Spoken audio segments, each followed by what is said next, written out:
국가사회주의 당의 엘리트 부대로 창설된 이래 무장 SS는 재래식 전쟁부터 점령지에서의 민간인 탄압에 이르는 다양한 기능을 수행했습니다. 수천 명의 남성들이 자발적으로 이 조직의 일부가 되기 위해 지원했습니다. 그들은 분쟁의 시작부터 마지막 단계까지 여러 전장에 존재했습니다. 수년 동안 많은 이들이 자신이 한 일에 대해 언급하는 것을 피했습니다. 두려움, 수치심 또는 개인적인 계산이 그들을 침묵하게 했습니다. 그러나 그들의 말년에 그 사람들 중 일부는 말하기로 동의했습니다. 그들의 증언은 일어난 일을 바꾸지는 않지만 20세기 가장 치명적인 조직 중 하나가 내부에서 어떻게 작동했는지 이해할 수 있게 해줍니다. 침묵을 깬 마지막 SS 대원들은 누구였을까요?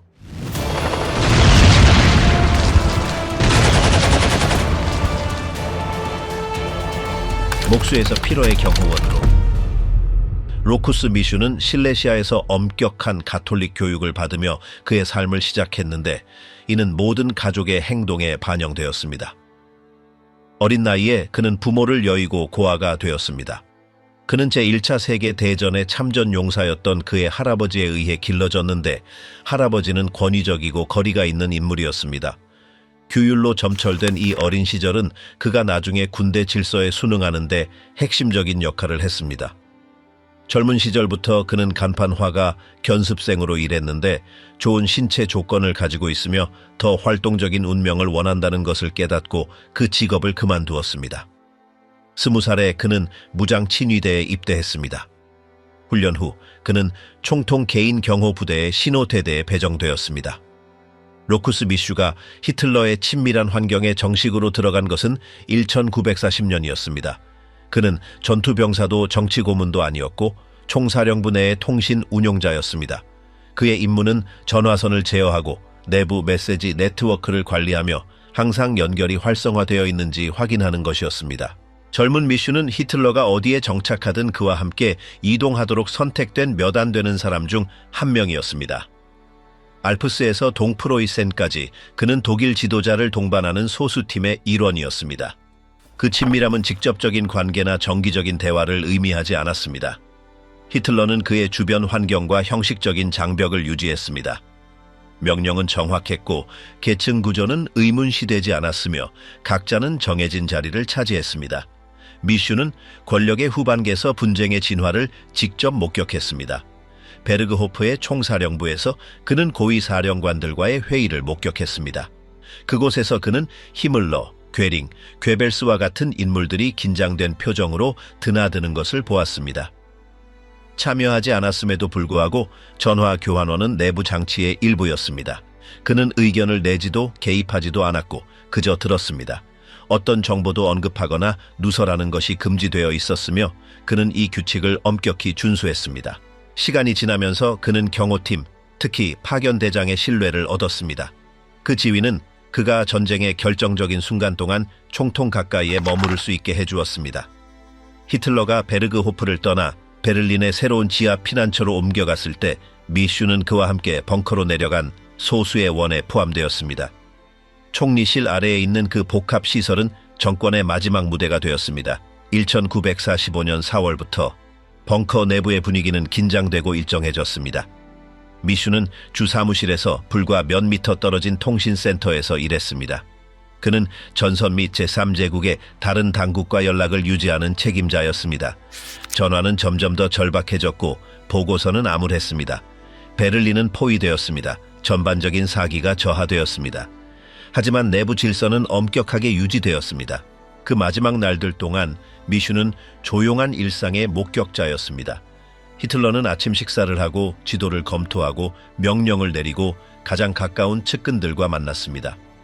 그리고 나서 그는 에바 브라운과 함께 그의 거처로 물러났습니다.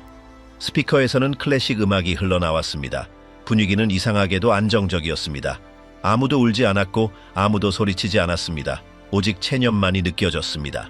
운용자는 지휘센터를 벗어나지 않았으며 상급 요원에게 호출될 때만 이동했습니다. 어느 날 괴벨스는 그의 자녀들에게 연락하기 위해 선을 확보해달라고 요청했습니다.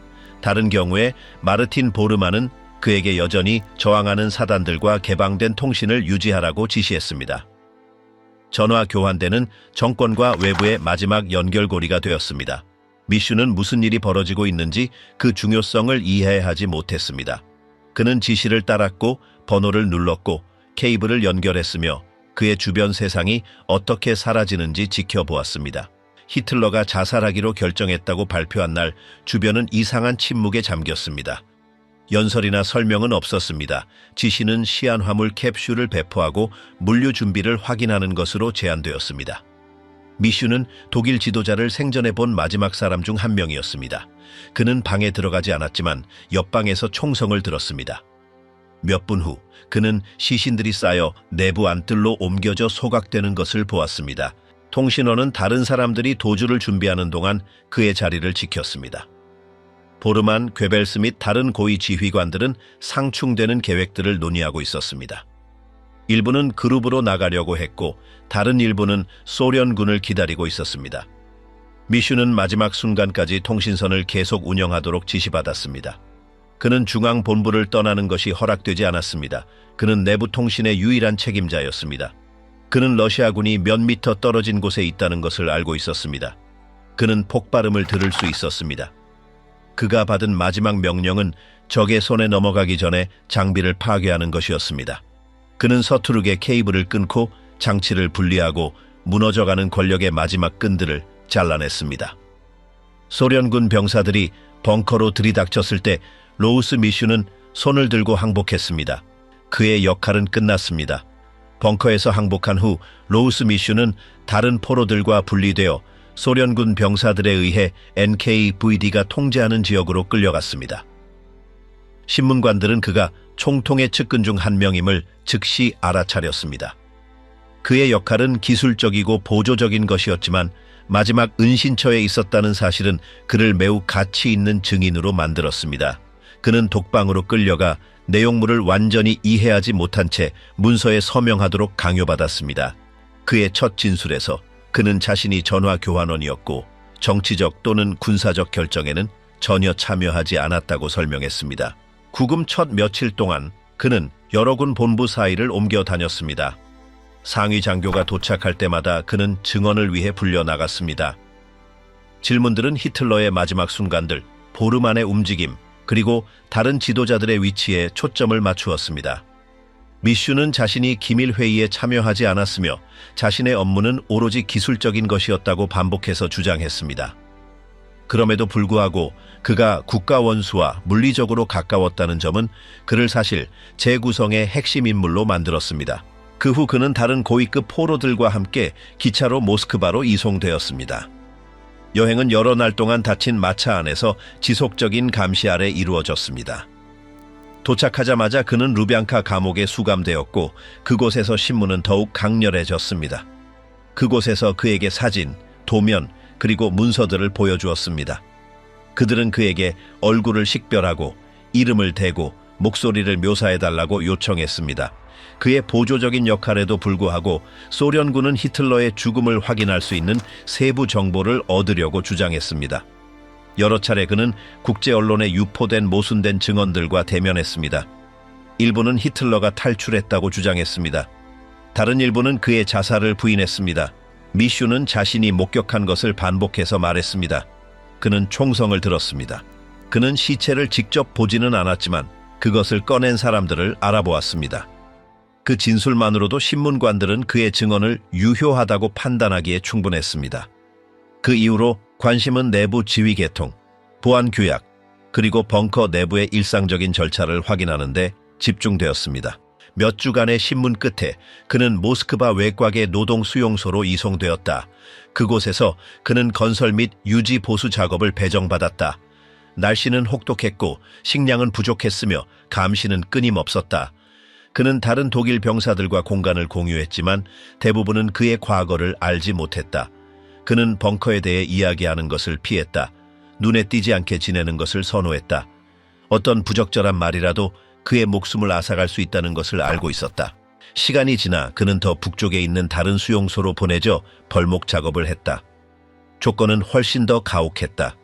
겨울 기온은 영하 30도를 넘었다. 수감자들은 얇은 코트와 안감 없는 부츠를 받았다. 그들은 하루 12시간 동안 통나무를 잘라야 했다. 많은 이들이 살아남지 못했다. 미슈는 그의 젊음과 묵묵히 저항하려는 의지 덕분에 버틸 수 있었다. 그는 결코 불평하지 않았다. 단지 명령을 따를 뿐이었다. 그 기간 동안 그는 마음속으로 자신의 기억을 기록했다. 나중에 아무도 자신을 믿지 않을 것이라는 것을 알고 있었다. 그의 증언이 무의미할 것이라고 생각했다. 그러나 그는 모든 세부 사항을 기억하기로 결정했다. 얼굴, 복도, 목소리, 결정. 동료들이 가족이나 전쟁 전 삶에 대해 이야기하는 동안 그는 마음속으로 벙커의 평면도, 방들의 배치, 연결된 전화선들을 되짚었다. 그것이 그의 정신을 보존하는 방법이었다. 전쟁이 끝났을 때 많은 수감자들이 석방되어 독일로 돌아왔다. 그는 예외였다. 총통의 개인 경호 부대에 속해 있었기 때문에 즉시 귀환이 거부되었다. 그는 다른 더 작은 감옥으로 이송되어 격리되었다. 그곳에서 그는 임시방편으로 구한 종이에 자신의 기억 일부를 쓰기 시작했다. 그는 글들을 타일 밑에 숨겨두었다.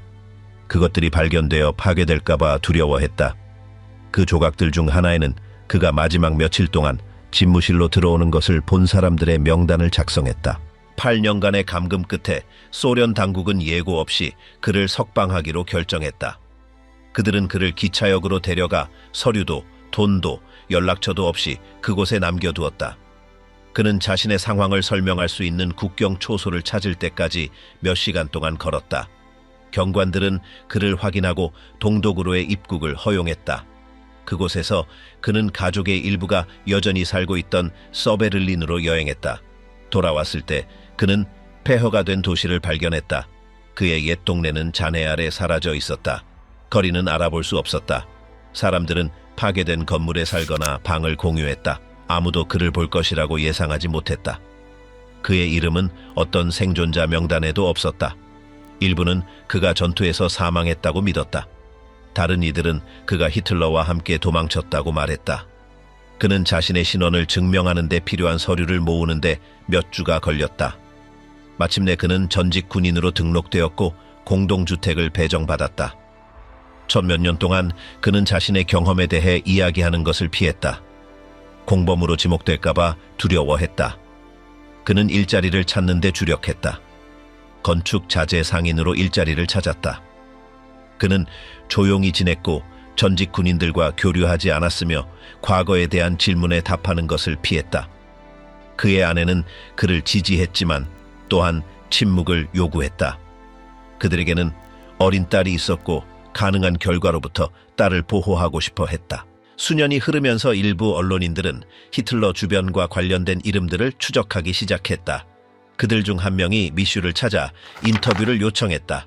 처음에는 거부했다. 그 후 녹음하지 않는다는 조건으로 자신의 이야기를 들려주기로 동의했다. 기자는 그의 말을 수첩에 기록했다. 전문 잡지에 짧은 기사를 게재했다.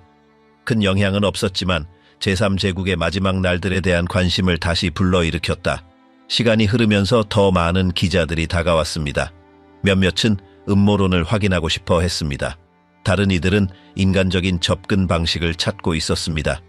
미시는 말하는 것을 받아들였지만 오직 자신의 조건에서만 그랬습니다. 그는 결코 자신을 책임이 있다고 생각하지 않았습니다. 그는 항상 자신은 기술적인 기능만을 수행했다고 반복했습니다. 그는 자신을 변호하거나 정당화하지 않았습니다. 그는 그곳에 있었지만 아무것도 결정하지 않았다고 말했습니다. 그의 목소리는 차분했습니다. 그는 형용사를 사용하거나 극적으로 묘사하지 않았습니다. 그는 보고서를 받아 쓰는 것처럼 긴 문장으로 대답했습니다. 그가 가장 자주 이야기했던 순간 중 하나는 괴벨스와 보어만이 목격한 마지막 대화였습니다. 두 사람은 벙커에서 탈출해야 할지 아니면 죽어야 할지 논의했습니다. 괴벨스는 아내와 아이들을 버릴 수 없다고 말했습니다. 보어만은 계속해서 탈출구를 찾으라고 주장했습니다. 결국 괴벨스는 머물라고 명령했습니다. 미시는 문 밖에서 조용히 지켜보고 있었습니다. 아무도 그에게 의견을 묻지 않았습니다. 아무도 그에게 말을 걸지 않았습니다. 그는 자신이 본 것만 기록했습니다. 세월이 흐르면서 로쿠스 미쉬는 독특한 인물이 되었습니다. 그는 대중에게 잘 알려지지 않았지만 그의 이름은 히틀러와 마지막 순간을 함께했던 몇 안 되는 살아남은 목격자들 사이에 등장했습니다. 다른 사람들이 죽어가면서 그의 증언은 분석이나 정당화를 제공해서가 아니라 자신의 역할을 정확하게 이야기했기 때문에 다른 가치를 얻기 시작했습니다. 그는 이념가나 분석가로 자신을 내세우지 않았고 변론을 쓰거나 연설을 준비하지 않았으며 단지 자신이 한 일을 이야기했을 뿐입니다. 침묵을 선택하거나 정당한 담론을 선택한 정권의 다른 구성원들과 달리 그는 자연스럽게 말했고 어조를 바꾸거나 자부심이나 후회를 보이지 않았습니다. 그는 자신의 일이 기술적인 것이며 의사결정의 핵심에 속하지 않았고 전투에 참여하거나 전투 명령을 수행하지 않았다고 반복했습니다. 그는 항상 같은 말을 했습니다. 전화를 조작하고 통화를 연결하고 주변에서 일어나는 일을 관찰했습니다. 90년대에 그는 독일 언론에 더 광범위한 인터뷰를 했습니다. 그는 침착하게 대답했고 때로는 음식 시간, 정전, 폭격으로 인한 흔들림과 같은 벙커의 일화를 이야기하기도 했습니다. 그는 히틀러 가까이에 있었지만 그와 이야기하지는 않았고 그저 그가 지나가는 것을 보거나 그의 연설 조각들을 들었으며 연결을 확인하거나 메시지를 전달해야 할 때 불려갔다고 설명했습니다. 독재자의 죽음에 대해 질문을 받았을 때 그는 항상 같은 것을 이야기했습니다. 총성을 들었고 문이 닫히는 것을 보았으며 시신들이 끌려나가는 것을 지켜보았다고. 그는 시각적인 세부 사항을 추가하거나 장면을 꾸미지 않았고 사무실에 들어가지 않았고 아무것도 만지지 않았고 개입하지 않았다고 반복했습니다. 그의 이야기는 변하지 않았습니다. 그 시간 동안 그는 다큐멘터리에 출연하라는 제안을 받았다. 그는 일부를 거절했는데 특정 언론이 사실을 왜곡하거나 선정주의를 추구한다고 보았기 때문이다. 그는 발생한 일을 변형 없이 그대로 전달하겠다고 약속한 제안들만 수락했다. 그래서 그의 목소리는 직접 증언에 기반한 역사 자료 및 다큐멘터리에 녹음되었다. 그는 모든 자료에서 자신이 범죄자도 정치인도 아니며 단지 기술적인 업무를 수행했을 뿐이라고 반복해서 말했다. 은퇴 후 그는 과거의 흔적이 눈에 띄지 않는 조용한 아파트에서 살았다. 그는 상징물이나 이미지를 보관하지 않았고 직접 질문을 받지 않는 한 전쟁에 대해 이야기하지 않았다. 그러한 경우 그는 신문과 구금 캠프를 견뎌냈을 때와 같은 평온함으로 대답했다. 그는 관심을 구하지도 숨으려 하지도 않았으며 인정받으려 하지 않고 자신의 역할을 받아들였다. 그의 만년의 중요한 순간 중 하나는 베를린 함락에 관한 심포지엄에 참석한 것이었다. 그는 증인으로 초청되어 토론회에 참석했지만 발언하지 않고 오직 경청했다. 심포지엄이 끝난 후 일부 학생들이 그에게 다가가 독재자와 함께 있었던 소감이 어떤지 물었다. 그는 자신이 톱니바퀴의 한 조각에 불과하며 자신의 임무 외에는 결정하거나 다른 것을 생각할 여지가 없었다고 답했다. 그를 인터뷰하는 기자들은 그가 정권에 대한 의견을 밝히도록 유도했지만 그는 이를 피했다. 그는 자신이 역사가도 재판관도 아니며 정당화하거나 비난하려는 의도가 아니라 단지 자신이 겪었던 일을 이야기할 뿐이라고 말했다.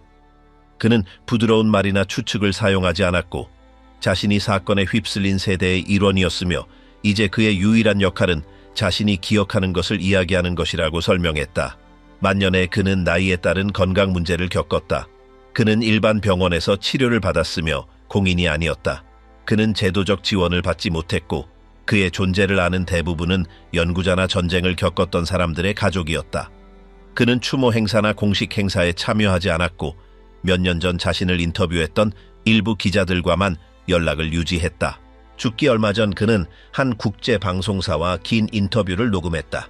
그는 방해 없이 몇 시간 동안 이야기하는 것을 수락했다.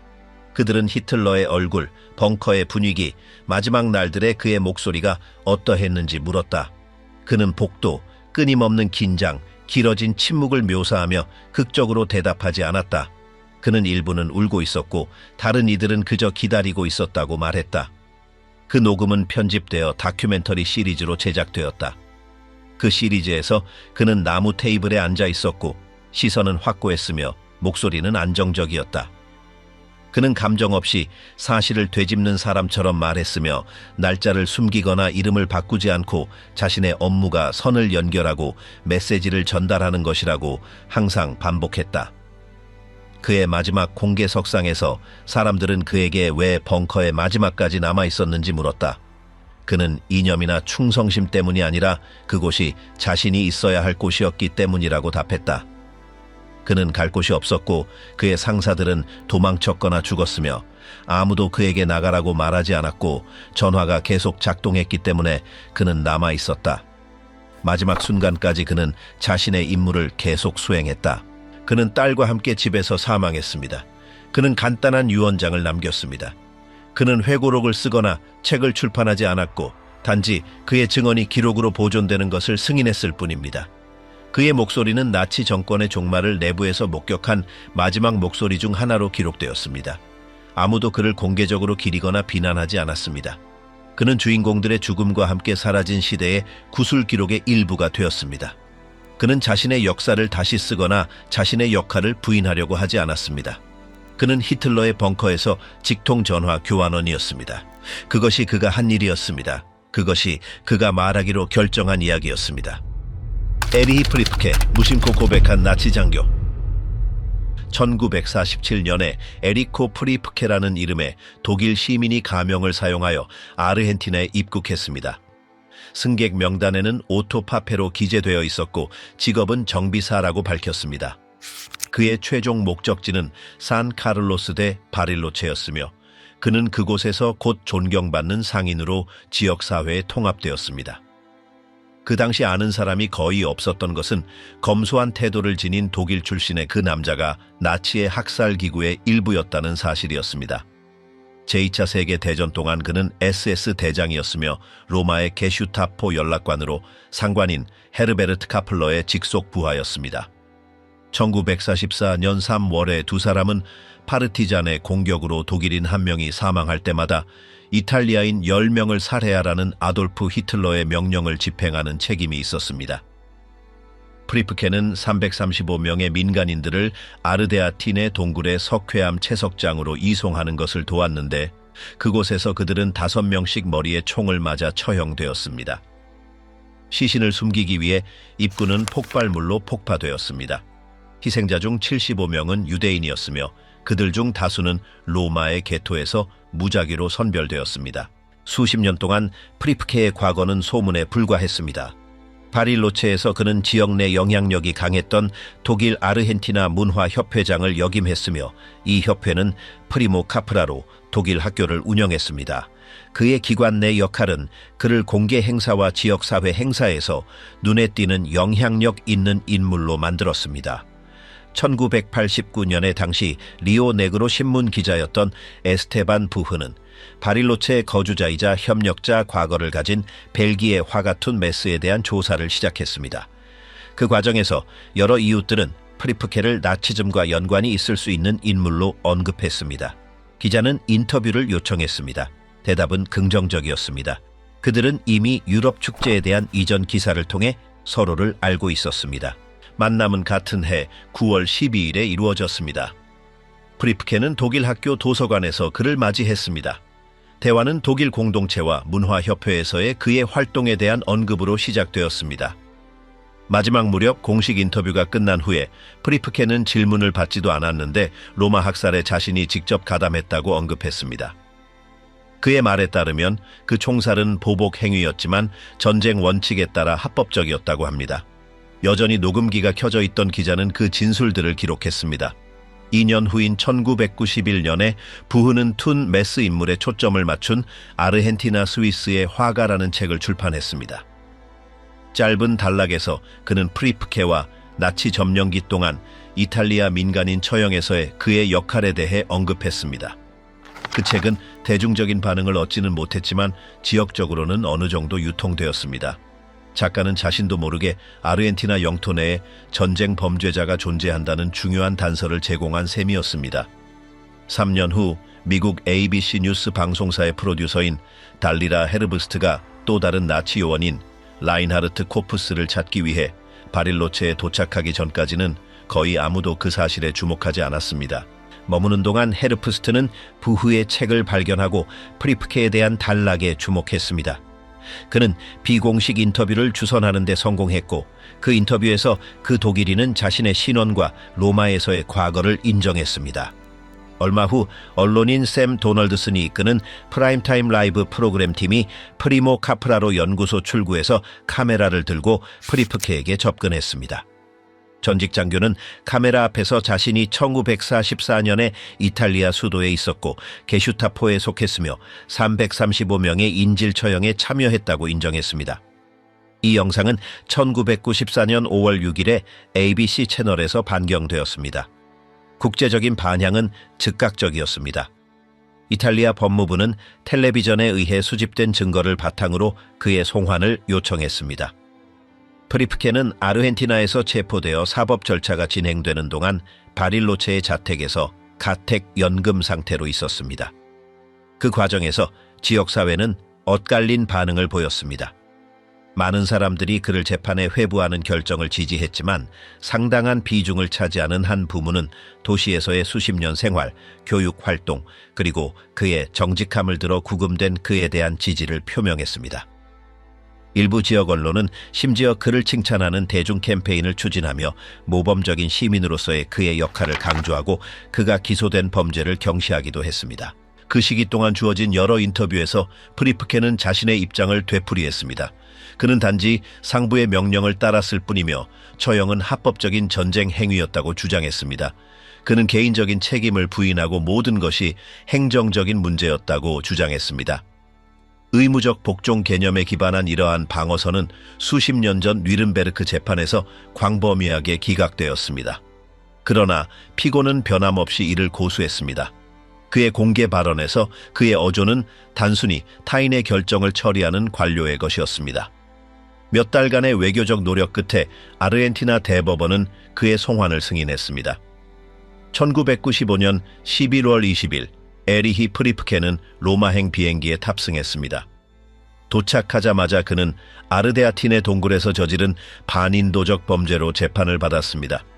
이탈리아 사법부는 그의 책임이 명령을 따르는 것에만 국한된 것이 아니라 대량 총살형의 선택과 조직에 적극적으로 참여했다는 것이 입증되었다고 판단했습니다. 1998년에 법원은 종신형을 선고했습니다. 이 과정에서 수년 전에 진술된 내용을 확증하는 증언과 문서가 추가되었습니다. 에스테반 부후 자신도 증인으로 소환되었고 프리프케와의 그의 인터뷰는 문서 증거로 채택되었습니다. 사법부는 1989년에 기록된 그 고백이 없었다면 아마도 재판에 이르지 못했을 것이라고 인정했습니다. 1998년에 선고된 종신형 판결 이후 이탈리아 교정 시스템은 유죄 판결을 받은 자의 고령을 고려하여 가택 연금의 혜택을 적용하기로 결정했습니다.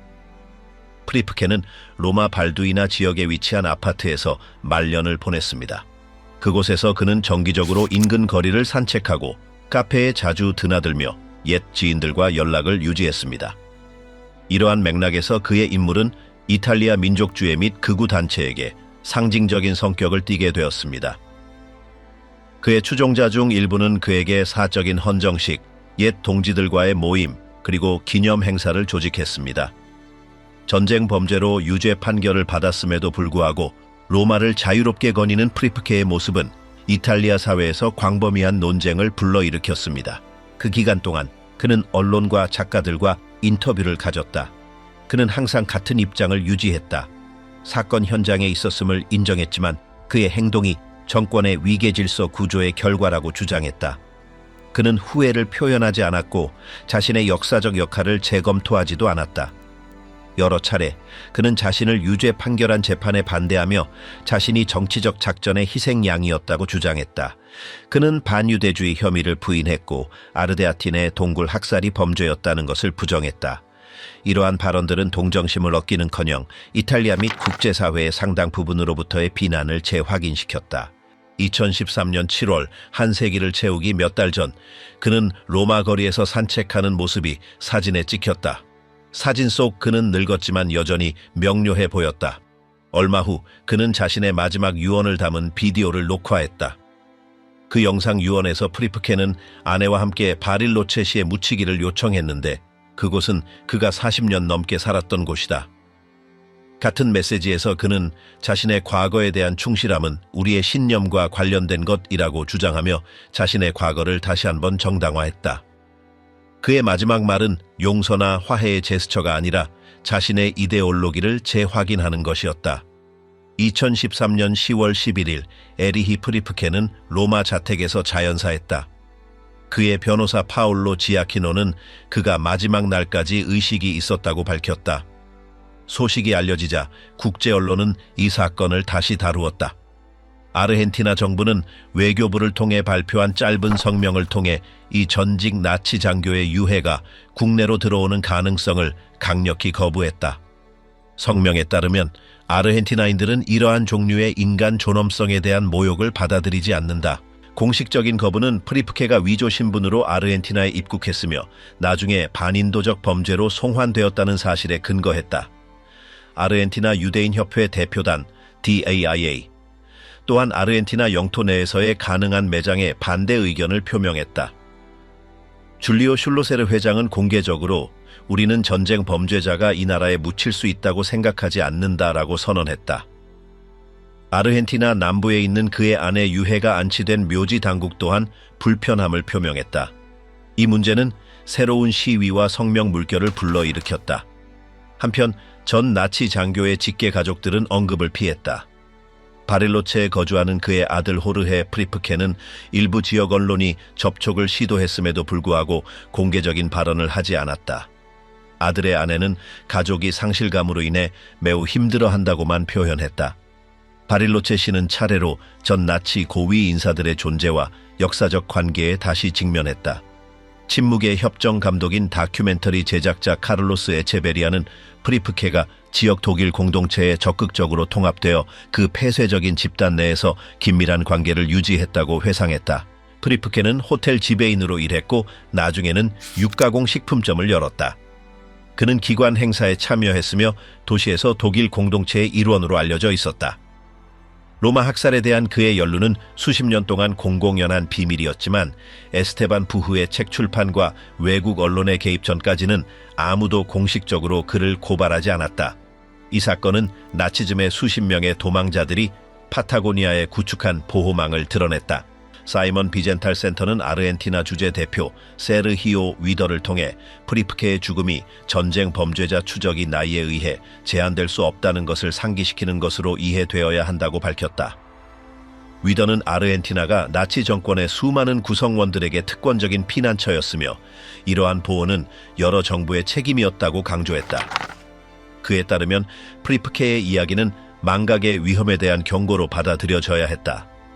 이와 함께 에스테반 부흐가 녹음한 증언은 학술 및 사법 기록에 편입되었다. 1989년에 진행된 인터뷰는 그의 유죄 판결로 이어진 일련의 사건들을 시작하게 한 핵심 문서가 되었다. 몇 년 후 부흐 자신은 새로운 출판물에서 그 사건에 대해 숙고했다.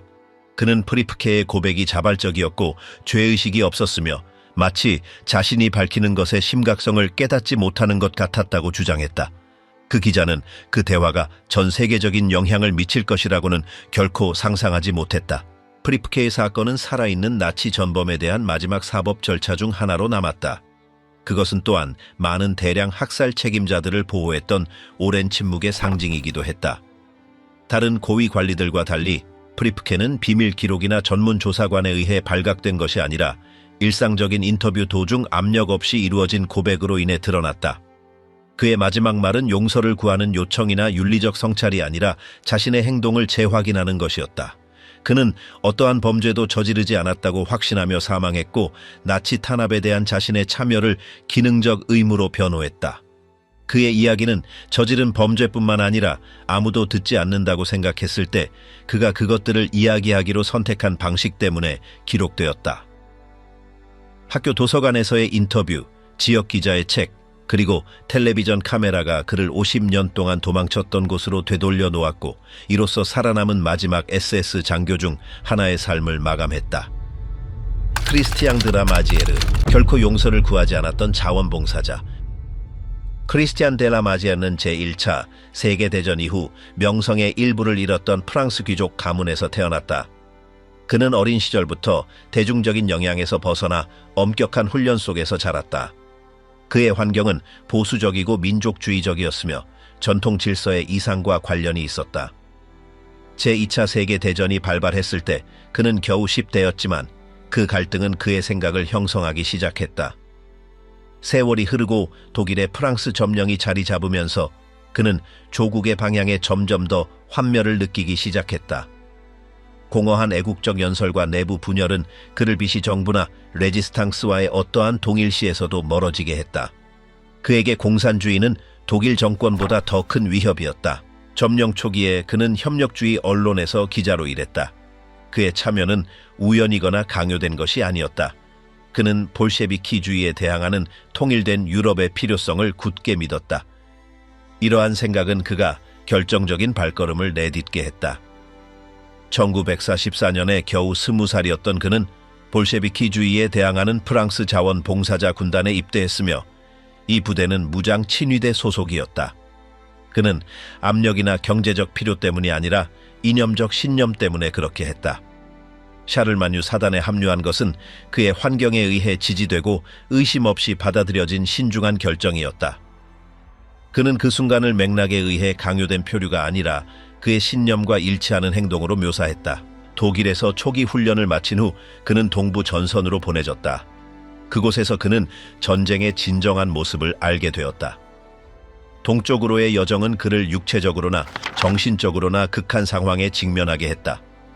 그의 초기 기대와 달리 전선의 삶은 불안정하고 지치며 깊이 사기를 떨어뜨리는 것이었다. 그를 합류하게 했던 이상주의는 무너지기 시작했다. 명령은 엄격했고 굶주림은 끊이지 않았으며 사상자는 계속 늘어났다.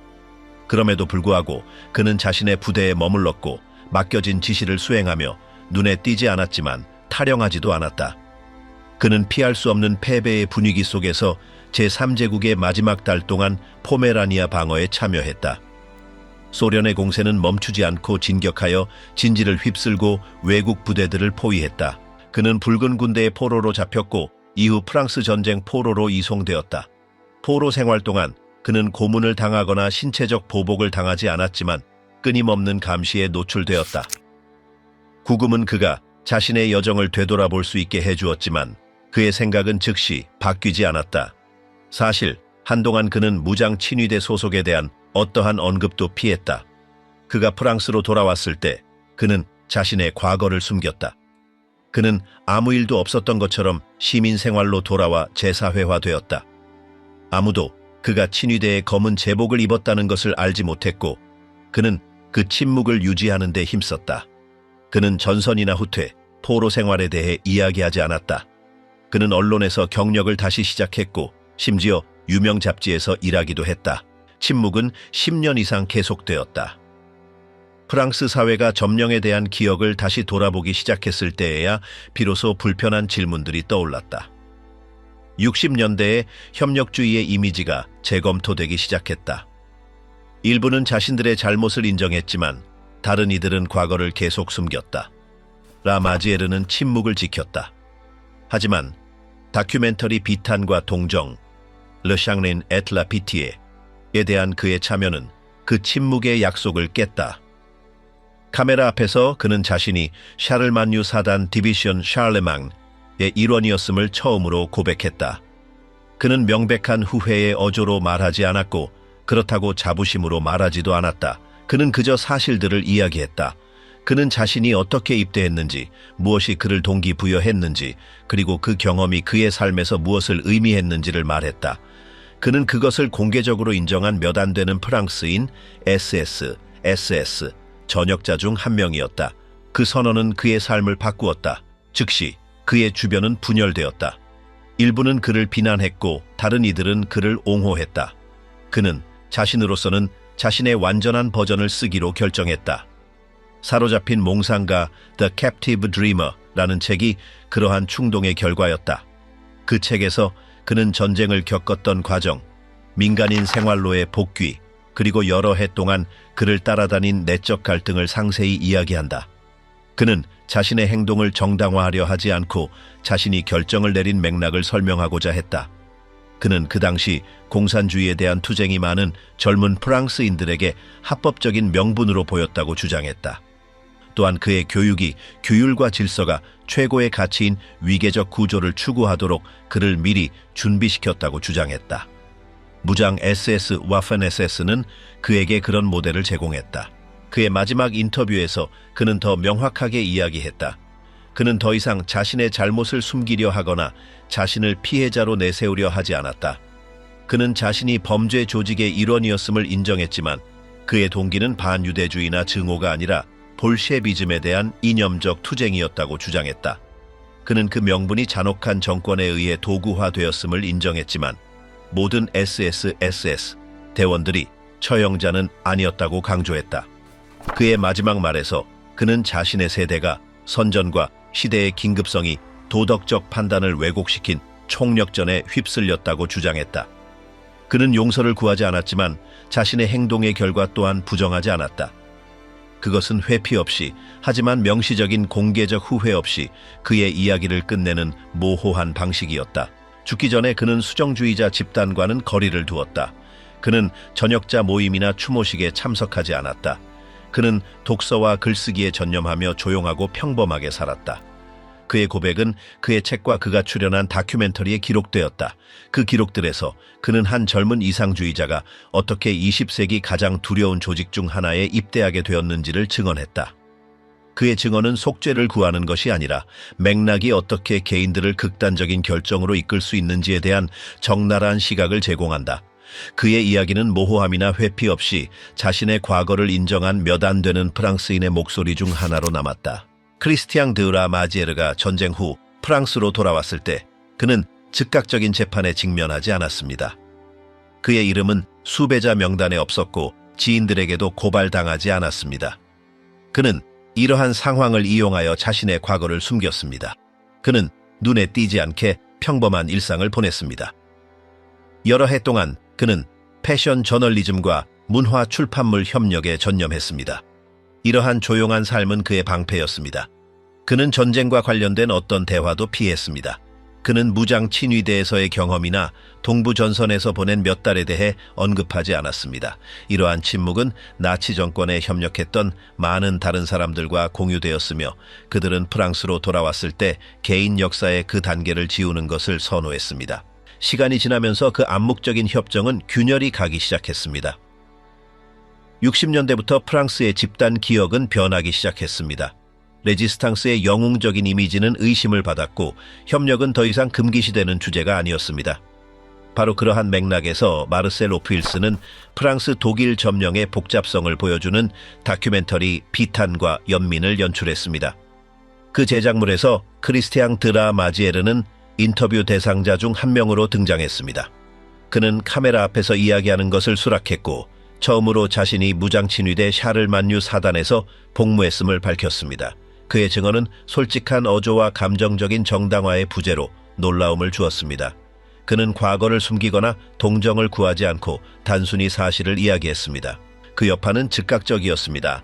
많은 프랑스인들은 듣고 싶지 않은 진실, 즉 동포 자원자들이 제3제국을 위해 싸웠다는 사실에 직면하게 되었습니다. 다큐멘터리에 출연함으로써 그는 불편한 공인이 되었습니다. 어떤 이들은 그를 배신자라고 비난했고 어떤 이들은 그가 말한 것을 용감하다고 여겼습니다. 그는 논쟁에서 물러서기보다는 자신의 회고록을 쓰기로 결정했습니다. 그렇게 하여 사로잡힌 몽상가가 탄생했습니다.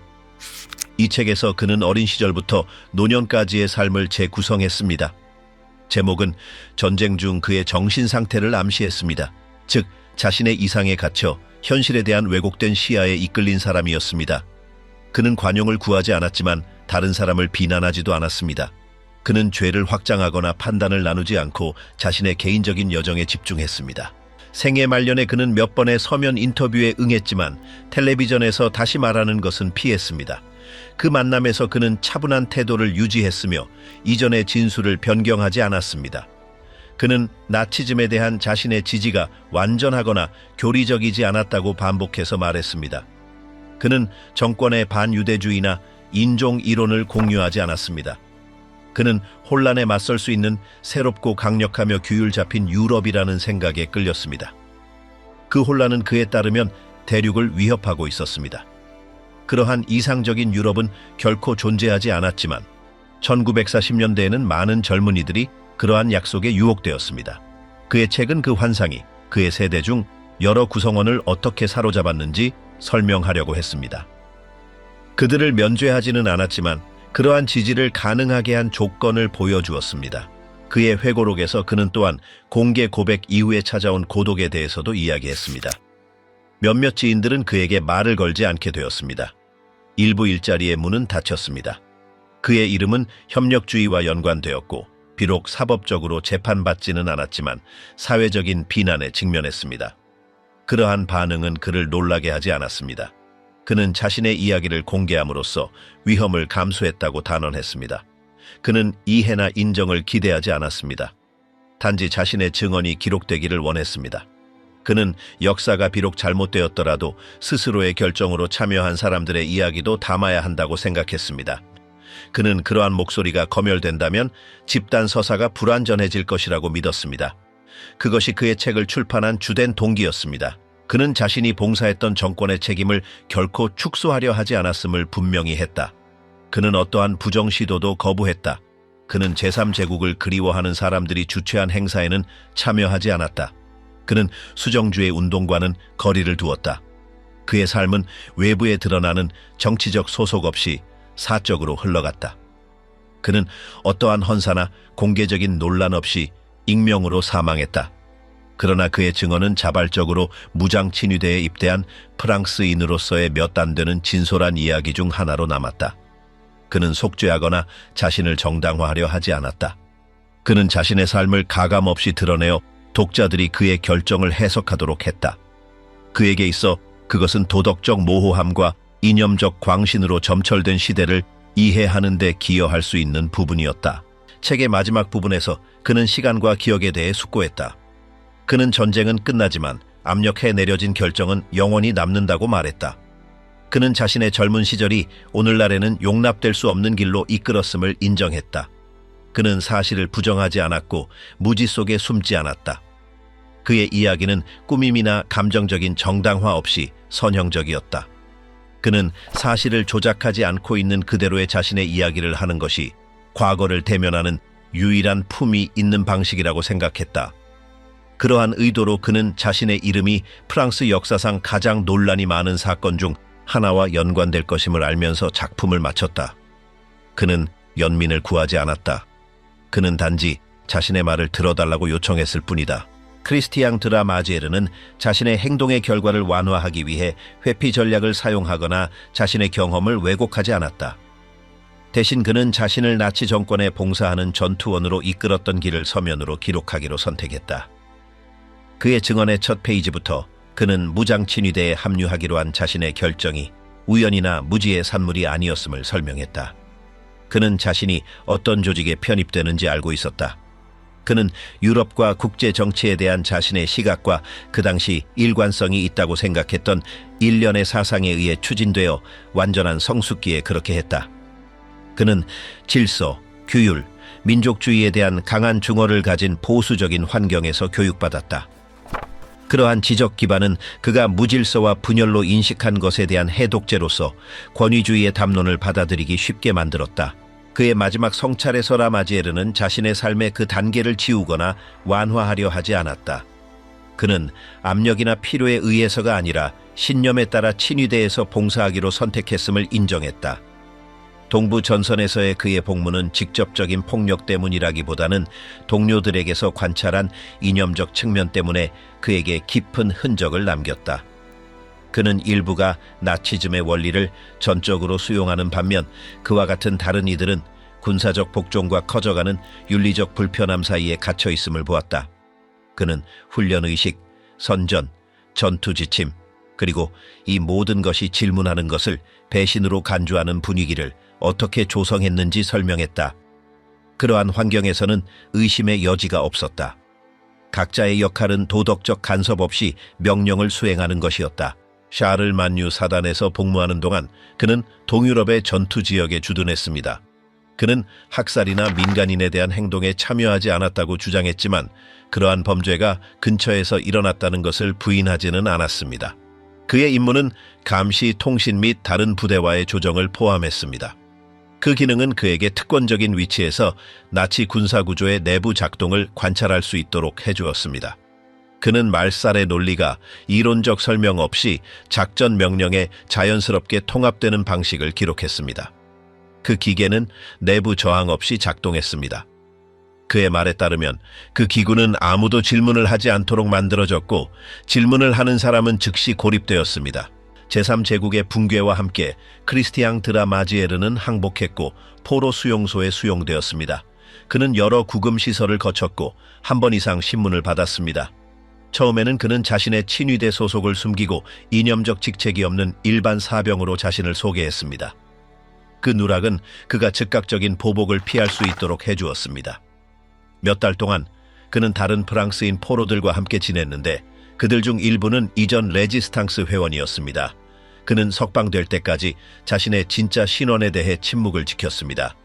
일단 풀려난 후 그는 자신을 재창조했습니다. 그는 프랑스를 떠나지도 않았고 새로운 신원을 취하려고 시도하지도 않았습니다. 그는 그저 침묵을 지키기로 선택했습니다.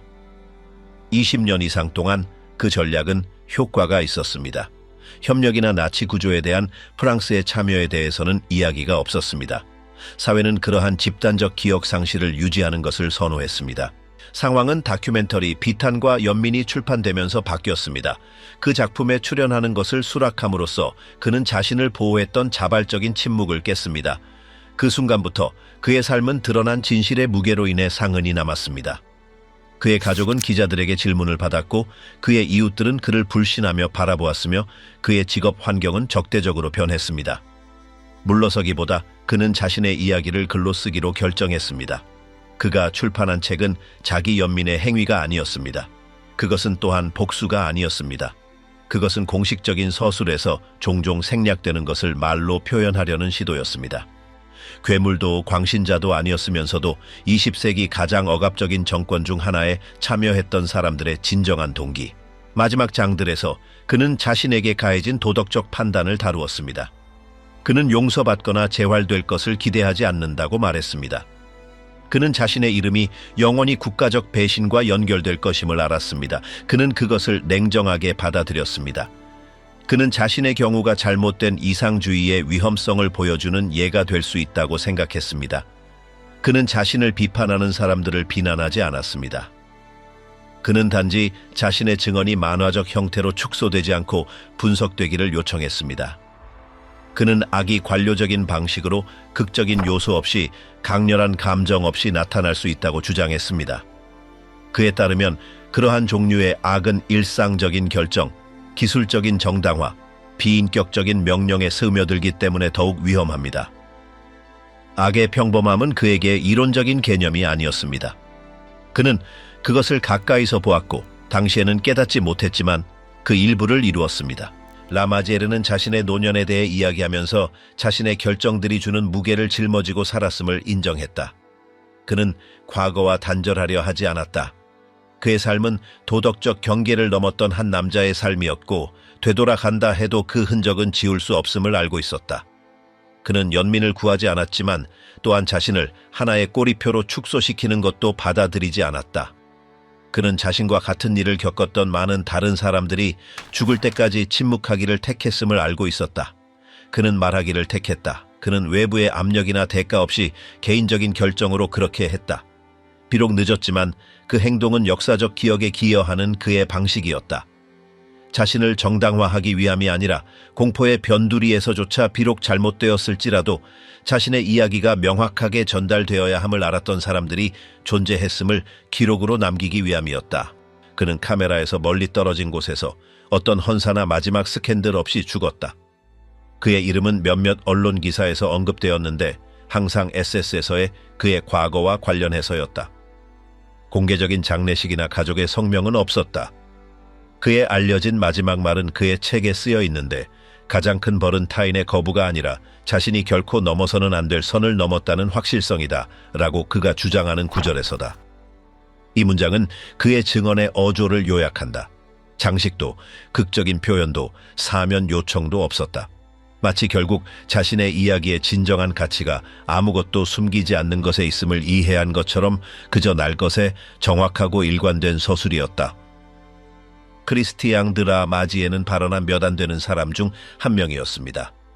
모호함 없이 자신의 경험을 글로 남긴 프랑스 무장 친위대 참전 용사 중 극히 드문 한 명이었습니다. 그의 이야기는 여전히 불편합니다.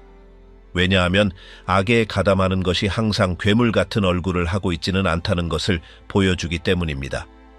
때로는 침묵이 그를 영원히 덮어버리기 전에 그저 자신을 설명하고 싶었던 사람의 차분한 목소리를 가집니다. 그에 앞서 로쿠스 미시는 우회 없이 직통선을 운영했던 사람의 정확성으로 벙커 안에서 자신의 역할을 단계별로 재구성했습니다. 그는 나치 권력의 마지막 시간을 특징지었던 전화, 움직임, 그리고 얼굴들을 상세히 설명했습니다. 다른 장면에서 에리히 프리프케는 감정적인 중단 없이 아르데아틴의 동굴에서의 자신의 역할을 이야기했습니다. 폐쇄적인 지침과 반대할 수 있는 최소한의 여백으로 운영되는 구조의 중심에 자신을 두었습니다. 아무도 자신의 과거를 깨끗이 하려고 회고록을 쓰지 않았습니다. 또한 압력이나 관심 추구 때문에 말한 것도 아닙니다. 그들은 자신의 역사가 더 이상 수정될 수 없을 때 그렇게 했습니다. 각자는 다른 목소리로 다른 맥락에서 한 조각을 제공했지만 한 가지 공통점을 가졌습니다. 그들은 나치 정권의 가장 핵심적인 운영부에 있었던 자신들의 행적을 직접 기록으로 남겼습니다.